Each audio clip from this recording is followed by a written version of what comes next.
साल CBSE compartment exam देना है। क्या मैम सिलेबस चेंज हो गया है? क्या सिलेबस है? क्या सिलेबस बढ़ गया है? क्या सिलेबस रिड्यूस हो गया है? इस वीडियो में आपके सारे सवालों का जवाब है, क्योंकि प्रियल मैम लेकर आई है CBSE class 10th math syllabus for compartment exam. Compartment exam का क्या सिलेबस होने वाला है? मेरे पास लाखों बच्चों के मैसेजेस आ रहे हैं कि मैम सिलेबस में कुछ चेंजेस हैं क्या? तो ये वीडियो उन सभी बच्चों के सवालों का जवाब है। तो सबसे पहले बात करते हैं हम अपने रियल नंबर्स की। रियल नंबर्स में कौन कौन से टॉपिक्स हैं जो आपको नहीं पढ़ने हैं। Syllabus is as it is. मैं वही सिलेबस रिवाइज करके आपको बता रही हूँ कि क्या सिलेबस था। जो सिलेबस आपने एग्जाम जो अभी साल दिया है, जिसमें आपकी कंपार्टमेंट लगी है, अनफॉर्चुनेटली सेम सिलेबस है बच्चों। क्या क्या टॉपिक्स आपको नहीं पढ़ने हैं, हियर आर द टॉपिक्स। अगर मैं रियल नंबर्स की बात करूँ, चैप्टर 1 की यूक्लिड डिवीजन लेमा नहीं पढ़ना।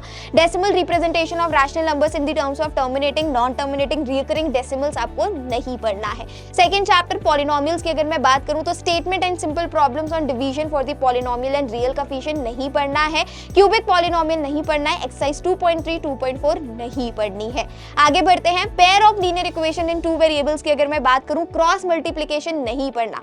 एलिमिनेशन मेथड, सब्स्टिट्यूशन मेथड से ही काम हो जाएगा। फिर बारी आती है simple problems on equation reducible to the linear equations. ये भी आपको नहीं करना। जो बड़ी बड़ी इक्वेशंस होती है जिसमें हमें रिड्यूस करना पड़ता है, वो वाली पूरी एक्सरसाइज आपको नहीं पढ़नी है। एक्सरसाइज 3.5 का क्वेश्चन नंबर 1 हट चुका है और पूरी की पूरी एक्सरसाइज 3.6 एलिमिनेटेड है। नेक्स्ट क्वाड्रेटिक इक्वेशन में आपको कंप्लीटिंग द स्क्वायर मेथड नहीं पढ़ना है। एक्सरसाइज 4.3 का क्वेश्चन 1 आपको नहीं करना है। चैप्टर नंबर 5 अर्थमेटिक प्रोग्रेशन में कुछ भी डिलीट नहीं हुआ है। पूरा का पूरा chapter from starting till and आपको पढ़ना है। Next chapter goes with triangles. Triangles में पूरी की पूरी 2 एक्सरसाइज लास्ट वाली हट चुकी हैं। एक्सरसाइज 6.4 6.5 नहीं करनी है। पाइथागोरस थ्योरम नहीं करनी है। Area of similar triangles theorem आपको नहीं पढ़नी है।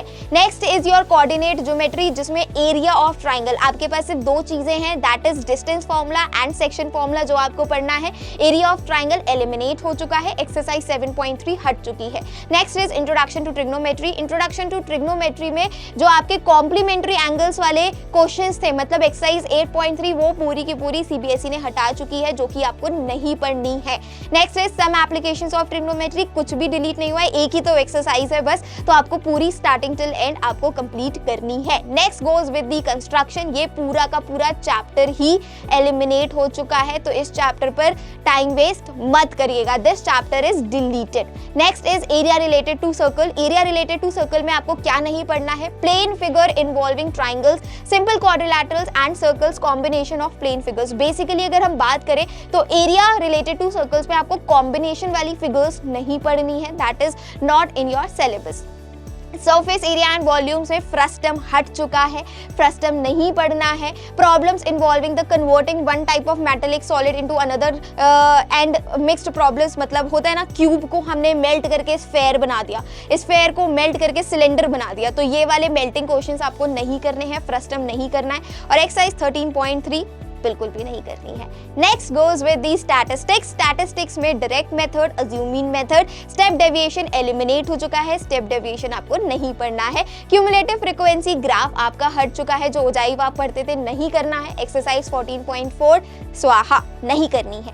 Next is the probability, the last chapter. तो प्रोबेबिलिटी में भी आपको पूरा स्टार्टिंग टिल एंड करना है। एक ही एक्सरसाइज है, कुछ भी एलिमिनेट नहीं हुआ है। प्यारा सा क्यूट सा छोटू सा चैप्टर है, तो इस चीज का ध्यान रखिए कि आप अच्छे से प्रिपरेशन कर रहे हैं। और जितना भी कंफ्यूजन था कि क्या सिलेबस है, क्या क्या चीजें एलिमिनेटेड है, तो सिलेबस बिल्कुल वही है जो आपने एग्जाम दिया है, बिल्कुल सेम है सिलेबस। क्या चीजें नहीं पढ़नी है वो मैंने आपको यहाँ पर बता दिया है। जो सीबीएसई ने ऑलरेडी सिलेबस डिलीट किया हुआ है, मैंने आपको बस एक बार वो रिवाइज करवाया है। और तैयारी तो प्रियल मैम करवाई नहीं है। इस चीज का ध्यान रखना है कि preparation up to the mark होनी चाहिए। क्या क्या चीजें करनी है, एनसीईआरटी को you have to do at least twice to thrice. आपको पीवाईक्यू क्वेश्चंस अच्छे से करने हैं, प्रीवियस ईयर क्वेश्चंस एकदम अच्छे से कर लो, और मॉक टेस्ट, ये 3 चीजें करनी है। मॉक टेस्ट क्यों कह रही हूं मैं, 3 घंटे का टाइमर लगाइए, मॉक टेस्ट करिए, जिससे कि आपको अंदाजा लग जाएगा कि आप वो पूरा का पूरा 3 घंटे का पेपर कितने टाइम में सॉल्व कर रहे हैं। ऑलराइट, तो I hope this video will gonna help you. Priyal ma'am मिलेंगे with the next video. Till then take care, stay safe and all the best.